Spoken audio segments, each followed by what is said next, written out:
Afternoon, America. Brian James Blem here, and I want to welcome you back to another episode of What the Fuck's Up. What I want to talk to you about today, I want to talk to you about what I call a river of mud.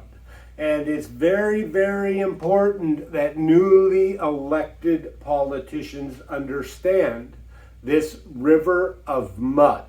And to be honest with you, I truly do not think that Donald Trump understood this river of mud when he was elected President of the United States of America in 2016 and when he was sworn in as President of the United States of America on January 20th of 2017.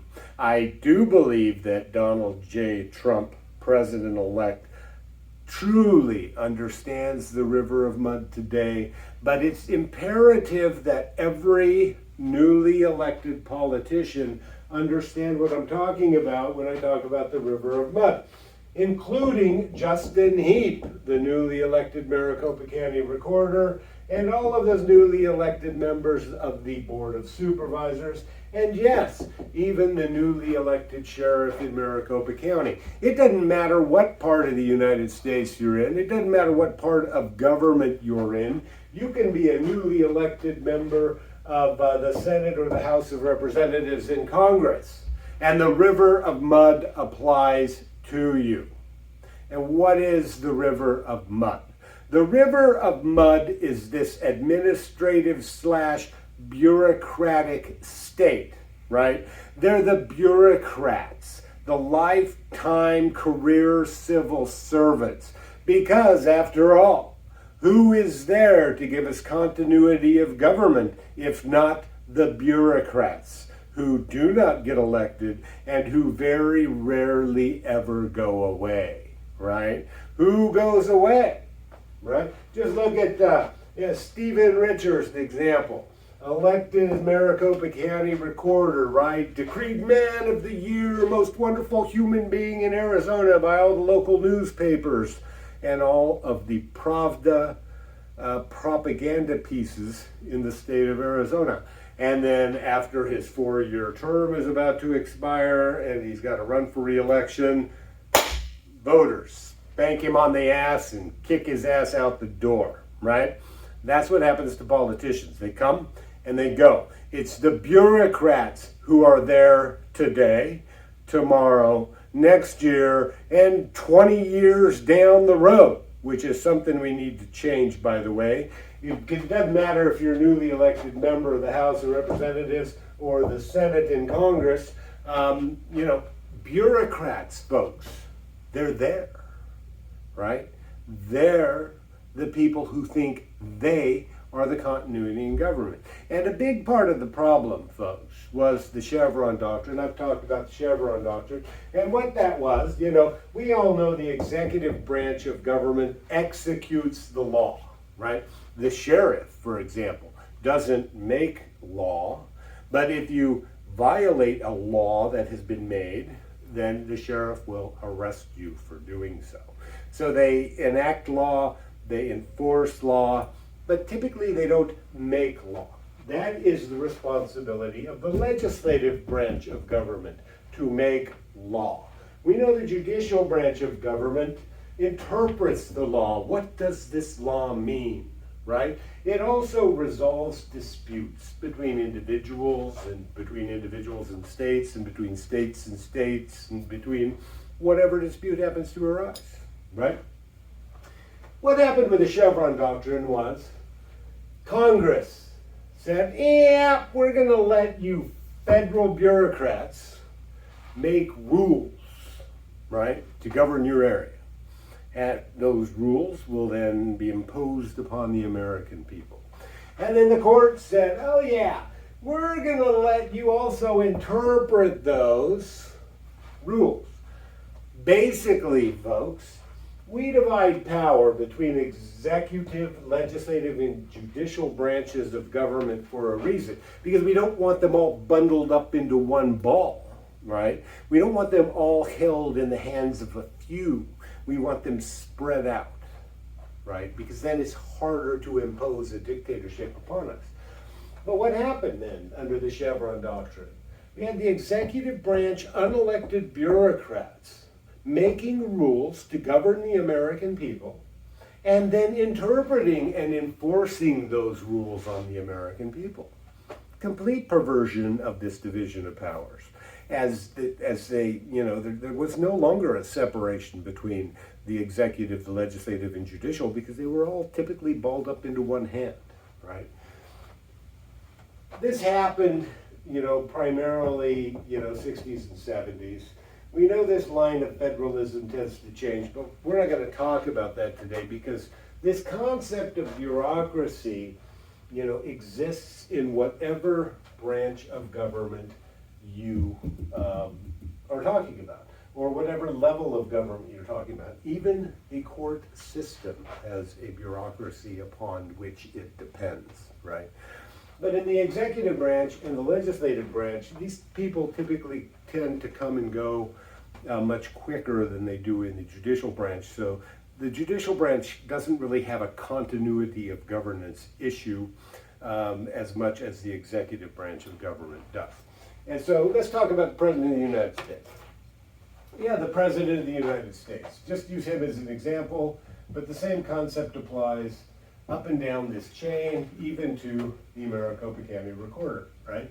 We divide government into different, cabinet level positions. We have Department of State, we have the Department of Defense, we have the Department of Justice, or some would call it Department of Injustice these days, Department of Interior, we have the Department of Agriculture, yada, yada, blah, blah, blah, on and on it goes, right? As we had this huge growth of the administrative bureaucratic state under both Roosevelt, FDR during the interwar, World War II era and beyond, and then again under Kennedy and his successor, this growth of the federal government just became totally obscene, right? But what do we have? The mud, the river of mud, right? The Department of Defense probably is the best example. You have General Mark Miley, right? Chairman of the Joint Chiefs of Staff, I believe, in 2020, but General Mark Miley. What does he do after January 6, 2021? He divests the President of the United States of America of his powers as Commander-in-Chief. Totally unconstitutional, totally illegal, anti-constitutional, about as corrupt as you get. General Mark Miley then telephoned some powers whom we are not on friendly terms with and told them, don't worry about it. I have divested the president of his authority to command the military. I have taken that power from him. You are safe. You don't have to worry about President Donald Trump because I am in command.